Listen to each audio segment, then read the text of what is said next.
Fala pessoal, iniciando aí mais um fechamento de mercado, hoje dia 27, quinta-feira de junho.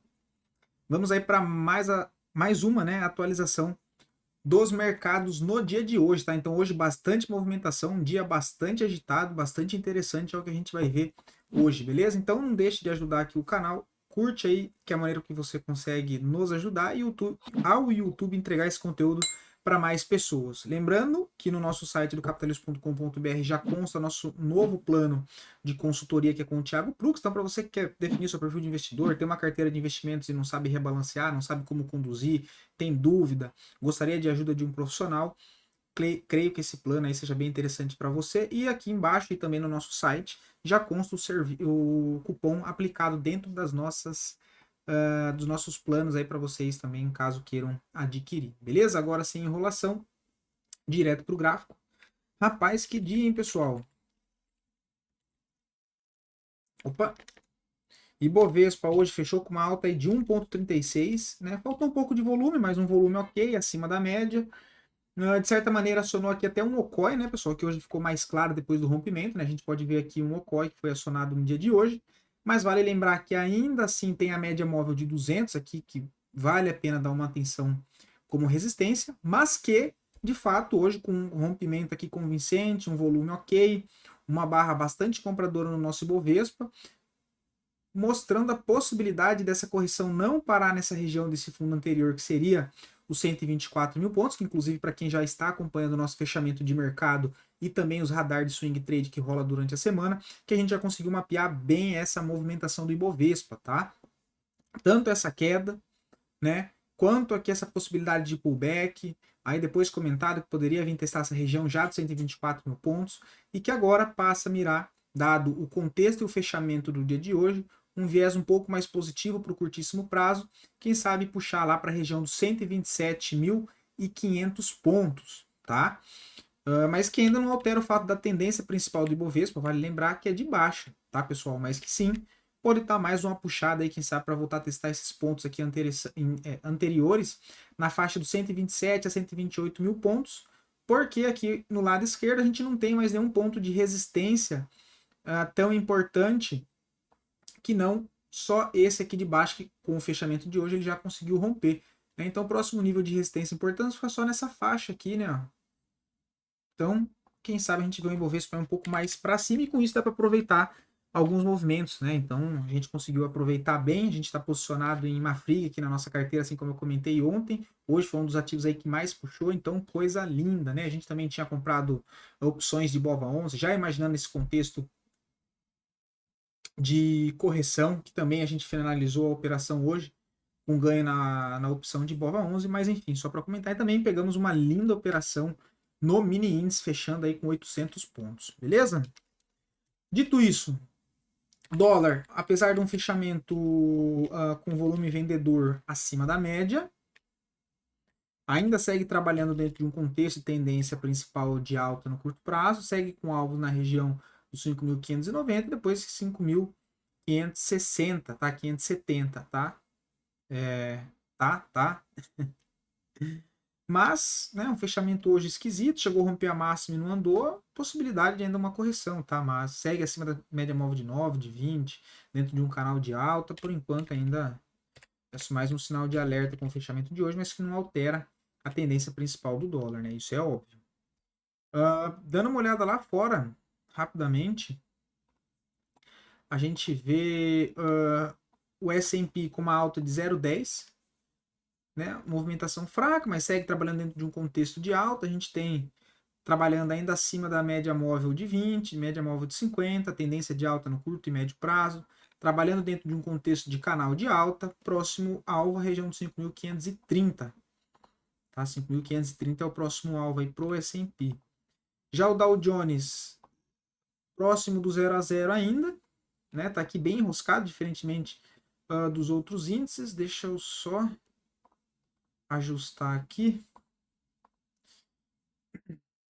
que ele está marcando a linha preta. Eu troquei a cor do fundo hoje, só para ajustar. Tá? Ainda a resistência principal segue sendo os 40 mil pontos e o suporte principal a região dos 37.900, né? Já o índice da Nasdaq, mais uma alta de 0,30. segue com alvo lá para a região dos 18 mil pontos, segue tendência de alta no curto e médio prazo, né, sendo conduzida aí pelas médias móveis também, então um movimento bem bonito do índice da Nasdaq. A gente tem o petróleo que de fato hoje veio para acionar o pivô de alta que a gente já havia marcado aqui nessa região. Deixa eu desmarcar a linha aqui também, né? Olha, então a gente marcou ontem ou anteontem, agora não me lembro. Fez o pullback, então olha que lindo, né, pessoal? Por isso que é bom fazer os vídeos aqui, porque a gente consegue mapear isso juntos. Então, para quem já vem acompanhando aqui também nas 2 últimas semanas, a gente comentou sobre essa subida do petróleo, que não estava interessante porque estava com um volume baixo, mas que se fizesse uma correção, testasse esse antigo ponto de resistência que era relevante como um suporte, que foi o que aconteceu nessa semana, rompesse aqui o topo anterior e acionasse um pivô de alta, aí sim geraria uma expectativa mais positiva pro curto prazo dentro do petróleo, tá? E ele tem uma LTA que passa por uma LTB que passa por aqui, que era o que a gente já tinha comentado na região dos 92 dólares, que agora passa a ser o novo alvo de curto prazo, em confluência com essa região de topo aqui também anterior, tá? É bem bonito agora com o pivô, né? Pessoal, vocês querem que a gente comece a dar uma olhada também no DXY, que é uma cesta de moedas? É o dólar contra uma cesta de moedas? Vocês gostariam também que a gente comece a dar uma olhada aqui durante os vídeos de fechamento? E não lembre que, não esqueçam, né, que se você aí quiser ver análise de algum ativo em específico, que você está posicionado ou que você gostaria de ver análise, só deixar aqui nos comentários que eu trago análise para o dia seguinte, beleza? E, mais uma vez, obrigado aí pela participação de quem já vem deixando aí os comentários, beleza? Então tem bastante galera aí que está sempre participando, ok? Inclusive trazendo bonitos ativos com bonitos contextos, beleza? Show de bola, pessoal. DXY segue aqui uma tendência de alta no curto prazo. Próximo nível de resistência relevante que deve sentir dificuldade lá na região do 106. Tá? Por enquanto segue trabalhando aqui num contexto de alta, sendo conduzido pelas médias também, né? As 3 médias próximas do preço, então isso é bem interessante. Próxima resistência é só essa faixa dos 106 mesmo, tá? Olhando o Bitcoin, deixa eu tirar essas médias. A gente tem aqui o que a gente também conseguiu cravar bem, essa zona de suporte do BTC, que era essa região aqui dos 56, 58 mil dólares, né? Desde quando ele perdeu o suporte aqui em cima, com uma consolidação com range amplo em topo, né? Por enquanto nada demais, uma boa oportunidade aí para se acumular para quem gosta do ativo, claro. Né? Eu, particularmente, para quem já me conhece há mais tempo, sabe que eu sou um entusiasta. E caso não se segure no 56, próxima zona de suporte, o 51. E sinceramente, não iria achar nada ruim se fosse lá, beleza? O Ethereum segue um pouco mais forte agora do que o Bitcoin, tá? A gente tem aqui um papel que testou uma zona de suporte interessante de uma LTA de médio prazo. Vale lembrar que foi aceito o ETF lá pela SEC dos Estados Unidos, também recentemente do Ethereum, e que agora, nas 2 próximas semanas, está para sair a aprovação para ser liberado dos fundos conseguirem já aplicar os ETFs de Ethereum, tá? Porque apesar de ter sido aceito, ainda não tá tendo as cotas, né? Não, ainda tá num processo lá finalizando, mas já foi aceito. Então, creio que isso deva trazer bastante atenção para o Ether daqui para frente, tá? Então, já é um ativo aí bem interessante, que pode chamar bastante atenção nos próximos anos dentro do mercado. Então, eu acho bem interessante ficar de olho nesse ativo, beleza? Inclusive, se eu pudesse dar um palpite aí, palpite, tá, pessoal? Coisas da minha cabeça. Chutaria aí que no mercado em alta a gente pode ver Ethereum bem acima do topo histórico, aí na faixa de uns 5 a 8 mil dólares, tá? Mas assim, não é curto prazo, né? Depende de N fatores para isso acontecer. Mas que sim, é um ativo aí bem interessante, porque se trata de contratos inteligentes e a gente vê que os números de negociação, de endereços lá, segue crescendo bastante, beleza? Mas isso é um assunto para outro vídeo, né? Não tem nada a ver com aqui. Partindo para a bolsa, tá? Os dois ativos que mais subiram hoje, a gente teve uma grande distorção de preço em Suzano B3, então bastante cuidado, tá? Eu não vejo nada. Quem conseguiu se posicionar aqui embaixo, olha, nesse Okoi meio torto, mas que acabou sendo bonitamente recompensado, inclusive se alguém que assiste aqui os vídeos conseguiu pegar, meus parabéns, excelente trade, tá? Quem conseguiu pegar aqui embaixo, que assiste aqui o vídeo, meus parabéns, mas não tem mais nada para fazer, tá? Não tem nada interessante. Pets 3. Hoje uma alta de 9%, né? Então acionou um fundo duplo. Ele chegou a perder o fundo ontem, né? Ele perdeu o fundo, ele rompe o fundo, chama vendedor, né? Ele perde o fundo, chama vendedor, e no dia seguinte ele faz uma barra monstruosa compradora. Todo mundo que estava vendido aqui em cima no setup de correção com stop aqui para cima, quem vendeu na perda do fundo que também não estava errado, não estaria errado, né? A favor da tendência, ok. Stop ele faz parte, só que acabou aí sendo bombardeado no dia seguinte, porque você vende num dia, no dia seguinte ele abre com uma barra de força compradora, ele acaba acionando os stops de todos os vendidos aqui, o que acaba impulsionando, gerando fluxo comprador dentro do papel, dado que para você fechar uma operação vendida, você tem que recomprar aquele papel. Beleza? Então pode ser, né? Tá interessante. Deixou aqui um 9.1 de compra. Alvo lá para o alvo do fundo duplo, né? Que a gente tem um W, ou seja, fundo, rompimento do topo entre os dois fundos caracteriza um fundo duplo, padrão de reversão. E com uma barra de força, a gente vê o volume comprador também acima da média, né? Então veja a possibilidade primeiro do alvo técnico do fundo duplo, que é buscar 100% dessa projeção, nos 3,84 e depois buscar a média móvel de 200 lá no gráfico diário, na região dos 4,10. Rompimento da máxima stop na mínima seria um stop aí de 9%, considerando a alta de hoje. Eu acho um stop desproporcional para swing trade. Aí existem outras maneiras de você tentar pegar essa operação, que é o quê?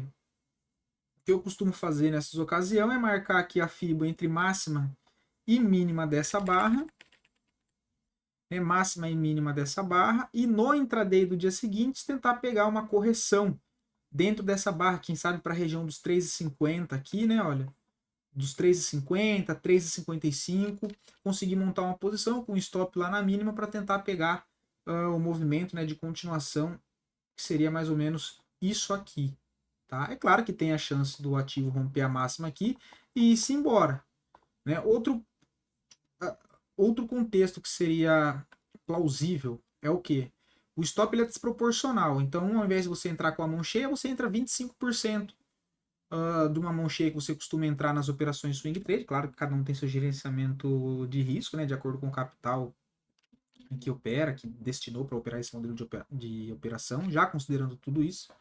Né, você pode comprar 25% da sua mão aqui, até porque o stop é muito desproporcional, então você não vai entrar com a mão cheia, você entra com bem menos. Então você entra com 25% no rompimento da máxima. Caso ele faça uma correção até os 50% da barra, você pega mais 25%, totalizando uns 50%, que seriam duas compras, e ainda assim abaixo da mão, né? Ou seja, com a mão menor do que você operaria em qualquer outro ativo com stop ok ali de 3 a 5% de swing trade, com stop lá embaixo, para conseguir montar aqui uma operação. Né? Ou fica de fora, porque o que acontece é aparecer as oportunidades, só que dentro de um contexto onde o stop ele acaba sendo maior do que o seu gerenciamento de risco aguenta, você fica de fora. E isso é normal, isso acontece, não é só com vocês, isso acontece com todo mundo, tá?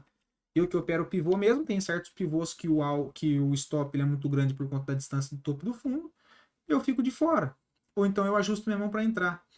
Né? Então existem diversas maneiras de se fazer isso, beleza? Isso que eu comentei aqui não é preço médio, pelo amor de Deus, isso não é preço médio, não é preço médio. Uma coisa é você fazer preço médio, comprar para trás do seu preço, para fazer de fato um preço médio, porque você não quer sair daquela posição, que você acredita só que ele vai subir, né? Do que você estruturar uma operação. Né? Então veja bem, fazer preço médio é totalmente diferente do que eu falei aqui agora, pelo amor de Deus. Tá? O que eu falei é, você tem um montante que você opera com a mão cheia, surgiu uma oportunidade, o risco dela é maior do que você opera, você ajusta isso diminuindo o tamanho da sua mão. Né? Você ajusta isso diminuindo o tamanho da sua mão. Então você compra uma parte aqui no rompimento da máxima, caso ele rompa a máxima e vá embora, você vai com 25% dessa posição e tenta conduzir ela, e tá tudo ok. Se ela vir até 50% da barra, você compra mais 25%, totalizando 50% de uma mão cheia que você operaria. Então, mesmo fazendo duas entradas pensadas, você ainda assim estaria operando com menos risco do que você costuma operar, dado que se ela for para o stop, o seu risco ele vai ser o mesmo do que você ter tomado em outra operação que você opera com a mão cheia que você já destinou esse capital, beleza? Só para deixar claro, mas que sim, uma região bem legal aqui de PETS 3, E parcial no meio do caminho aqui, se de fato der certo, e tentar carregar, quem sabe até mais para cima, lá na região dos 4,60, tá bem interessante. Até porque no semanal também pode ter acionado aqui, olha, a gente vê uma deriva, candle doji em zona de fundo, pelo semanal já está correndo no rompimento da máxima da semana passada com stop na mínima, uma grande possibilidade, quem sabe, de voltar aqui para os 4,56, beleza? O ativo a pedido de... Ah, não, perdão, agora é os dois ativos que mais caíram. CEMIG 4, por enquanto segue tendência de alta, mas está aqui num padrão de triângulo, em topo, processo de correção, ainda não tem nada interessante. Se perder o fundo dos 9,80, aí complica, fica mais feio. Pode vir testar primeiro esse fundo dos 9,37. E aí, se não se segurar nos 9,37, joga lá embaixo nos 8,70.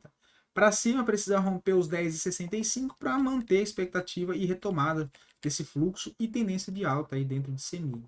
Sabesp também voltou para dentro do canal aqui de baixa, com volume comprador, né? Bem estranho o movimento. Anteontem já deixou aqui um padrão de venda, né? Para quem pegou aqui, olha, com stop curto de 2,21 em cima de uma zona de resistência do canal de baixo, acabou sendo bastante recompensado com uma volta hoje aí de 6% a favor. Tá? Por enquanto não vejo mais nada interessante. Agora o ativo a pedido de vocês tem a hora 33. Tá? Por enquanto não vejo nada de interessante. Processo de correção, a gente já começa a ver volume cair. Tá? Aqui ainda não tem nada. O stop protegido aqui já teria sido abaixo desse candle doji, ou estaria aqui em cima ainda, que foi onde eu comentei da última vez, né? Protegido. Por enquanto ainda não tem mais nada, tá? O papel deve iniciar uma correção, dado que está bastante esticado também no semanal, no diário deve ficar enroscado nessa região, tá? Outro ativo, DIR3, inclusive bem bonito, olhando aqui pelo gráfico semanal, a gente vê que acionou um pivô, tá? Pelo gráfico semanal, só o gráfico bonito, tá? Média móvel de 9 de 20 conduzindo essa operação, um novo pivô aqui acionado, caso esteja posicionado, meus parabéns. O stop você pode deixar ou na mínima dessa semana, você fica um stop aí bem protegido, abaixo da média móvel de 9, abaixo de uma média móvel de 9, abaixo dessa força compradora da semana, uma barra, claro, que ainda precisa fechar amanhã, mas fechando próximo lá da máxima, um stop bem protegido, né, a mínima, fica bem interessante para tentar conduzir essa operação até a região, quem sabe, dos 28,83, que é o alvo desse último pivô aqui, olha, projetado para cima, tá? O movimento de alta, correção, pivô acionado 100% em 28,83. Pensar em fazer uma saída parcial, né? Um alvo final um pouco mais para cima lá na região dos 29, tentar conduzir essa operação pelo gráfico semanal, dado que a gente vê que é um papel aqui, quando ele entra em tendência, é bem simples de fazer essa condução. Não é um ativo que tem bastante pavio, aqueles candles maluco, grandes, sem direção, então é bem interessante, a gente vê que média móvel de 9 aqui, o preço sempre vem junto, então bem interessante para conduzir a operação dentro desses papéis que são bem técnicos, tá? Bem interessante. Pelo gráfico diário que fica mais claro, é o stop aqui embaixo do fundo, né? 24,62, segue aí o baile, bem interessante, boa movimentação, parabéns aí, né, se conseguiu pegar, muito legal, beleza? Então, para o vídeo não ficar muito longo, já deu 18 minutos, eu espero poder ter ajudado vocês, não esqueça de deixar aqui nos comentários o ativo que vocês gostariam que fosse analisado. E tá, para quem comentou de Mafrig, agora que eu lembrei de falar, do vídeo da Capitalismo, todos os dias já está saindo vídeo, tá? Do panorama diário. Se você não sabe onde encontrar lá no sistema, manda uma mensagem lá no suporte ou no meu próprio Instagram, que é Murilo com 2i Invest, que eu auxilio você lá, tá? Mas já tem vídeo todos os dias após o fechamento do pregão, onde eu já comento os contextos dos ativos que estão dentro da nossa carteira de swing trade, do rastreador de tendências também, análise setorial. Então, todos os dias após o fechamento do pregão, eu já sempre faço esses vídeos atualizando. Inclusive, hoje já saiu aí o que conta de Mafrig também, beleza? Valeu, brigadão a participação e até amanhã. Até a próxima, né?